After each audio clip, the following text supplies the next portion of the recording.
March 2026 is about to hit, and it is stacked. Not a couple games stacked, I mean stacked like your backlog is about to file a complaint. This month has a massive open world fantasy swing, a Bungie sci-fi shooter that will have the internet arguing instantly, zombies with peak action horror energy, a classic horror remake that's going to ruin your sleep, a cozy cinematic adventure, a story game that's about to emotionally cook people, a monster collecting RPG that can steal weeks, and the roguelike sequel that is basically a polite time robbery. I'm Alfin. Welcome to the Backlog Filter. These are my 10 most exciting game releases coming in March 2026. Let's jump in. Crimson Desert looks like the type of game that can take over your life. If it lands, this is big. Cinematic fantasy energy with combat that looks heavy and physical, like every hit has weight behind it. What has me locked in is the scale of the moments. Not just big map, big set pieces, huge battles, massive monsters, dramatic boss fights. Those shots where you see the world stretch out and you already know you're about to get distracted for 2 hours. And I love when a game looks competent, like it can be intense but still let you be heroic and ridiculous in the best way. That makes this rare. Crimson Desert drops March 19th. If this sticks a landing, it's a main game for 2026. Marathon is Bungie stepping into the extraction shooter chat, and that means one thing: people are going to talk about this non-stop. The loop is simple and evil. Drop in, grab loot, make decisions under pressure, then try to escape before another squad deletes you and walks off with your stuff. The excitement is the field. If Bungie nails movement and gunplay, this becomes one of those one more run games where you blink and it's 2 a.m. But the tension is the real hook. Extraction games live on paranoia. Every door is a question, every sound is a problem. Marathon drops March 5th. I'm rooting for it. I want a new multiplayer game with real identity. John Carpenter's Toxic Commando is pure co-op chaos. This is for nights where you and your friends want loud fun, panic, and survival by sheer vibes. The hook is the tone. Zombies, big weapons, campy action horror energy, and it looks like it's leaning into the mess instead of pretending it's serious. This feels like the kind of game where the plan falls apart immediately. You're yelling into the mic, a vehicle flips for no reason, and somehow you survive with 1 HP. Toxic Commando drops March 12th. If you want co-op fun that doesn't feel like homework, keep this on your radar. Greedfall 2 is for the RPG crowd that misses slower, choice-driven adventures, factions, politics, companions, and decisions that aren't just good or evil. More like, pick which problem you can live with. These are the games that sneak up on you. You sit down for one quest, and suddenly you're deep in a storyline, making decisions like you're in court. The sequel is promising more depth in combat and coordination, and I'm into that because I want party RPGs to feel like a team, not 3 people jogging behind me.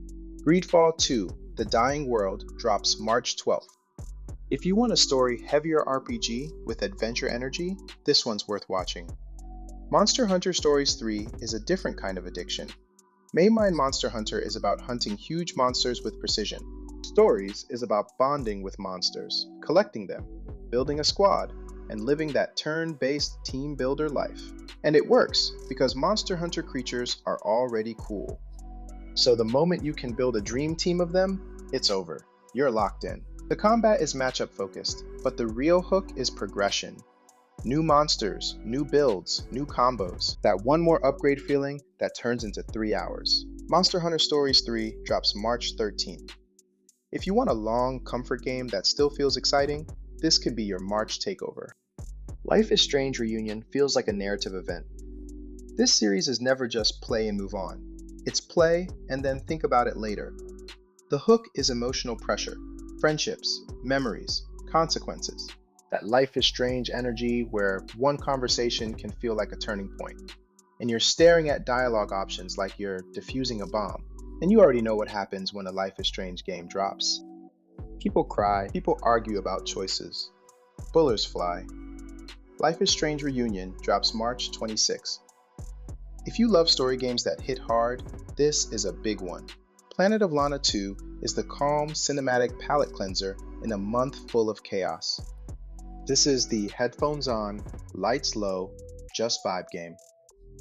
The excitement is the atmosphere, beautiful environments, thoughtful puzzle adventure pacing, quite emotional storytelling that doesn't need constant action to stay interesting.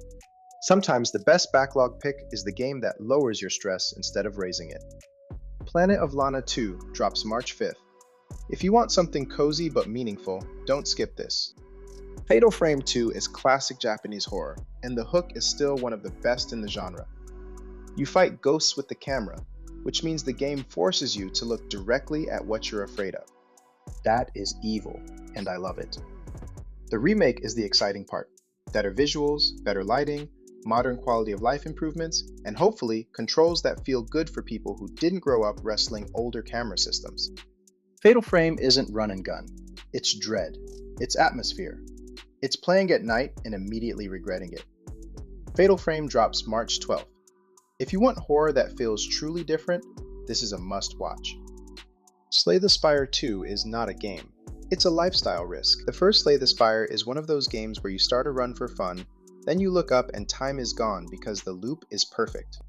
Learn, adapt, fail, get smarter. Then suddenly you're making decisions at light speed like you're reading the future. So the hype here is simple.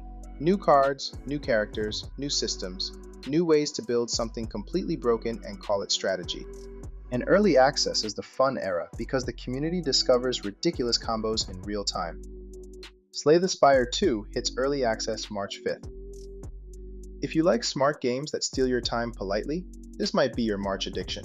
Legacy of Kain, Defiance Remastered, is a dark fantasy throwback from that PS2 era where games were dramatic, edgy, and unapologetic. This series is cursed destiny, betrayal, ancient wars, vampires, prophecy, and characters who talk like every sentence is a final trailer line. It's Shakespeare with fans.